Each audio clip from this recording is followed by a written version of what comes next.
এইমাত্র পাওয়া সবচেয়ে বড় খবর, কিছুক্ষণের মধ্যেই শুরু হতে যাচ্ছে 2026 সালের প্রথম সূর্যগ্রহণ। দিন হবে রাতের মতো অন্ধকার, টানা 6 মিনিট গভীর অন্ধকারে ঢেকে থাকবে পৃথিবীর একাংশ। যে দৃশ্য দেখার জন্য অধীর আগ্রহে বসে আছে জ্যোতির্বিজ্ঞানীরা। এছাড়া বাংলাদেশ ও ভারত থেকে এই সূর্যগ্রহণ কখন শুরু হবে এবং কয়টা বাজে শেষ হবে, আর বিশ্বের কোন দেশ থেকে এই সূর্যগ্রহণটি স্পষ্টভাবে দেখা যাবে, এ বিষয়ে আরো বিস্তারিত জানতে হলে ভিডিওটি সম্পূর্ণ দেখুন। আর আপনি কোন জেলা থেকে এই খবরটি দেখছেন অবশ্যই কমেন্ট করে জানিয়ে দিবেন। আর সবার আগে সর্বপ্রথম সঠিক খবর জানতে আমাদের চ্যানেলটিকে সাবস্ক্রাইব করে রাখুন। এবার জেনে নিন এক নজরে। মঙ্গলবার 2026 সালের প্রথম সূর্যগ্রহণ সংঘটিত হবে। এটি হবে একটি বলয় ঘেরা সূর্যগ্রহণ, যা রিং অফ ফায়ার নামে পরিচিত। চাঁদ, সূর্য ও পৃথিবীর মাঝখানে অবস্থান নিলেও পৃথিবী থেকে তুলনামূলক দূরে থাকায় সূর্যকে পুরোপুরি ঢাকতে পারবে না।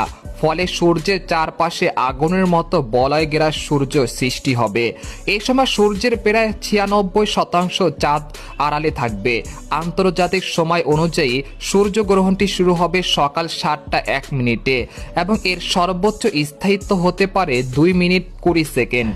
এদিকে গ্রহণের সময় সূর্য দক্ষিণ এশিয়ার আকাশে দৃশ্যমান না থাকায় বাংলাদেশ ও ভারত থেকে এই সূর্যগ্রহণটি দেখা যাবে না। তবে বাংলাদেশের সময় অনুসারে এই গ্রহণটি শুরু হবে বিকেল 4টা 50 মিনিটে আর শেষ হবে রাত 8টা 12 মিনিটে। তবে এটা দেখা যাবে না। গ্রহণটি মূলত দক্ষিণ গোলার্ধে সংঘটিত হওয়ায় সবচেয়ে ভালোভাবে বলয়াকার সূর্যগ্রহণটি দেখা যাবে আন্টার্কটিকা থেকে, বিশেষ করে সেখানকার গবেষণা কেন্দ্র থেকে।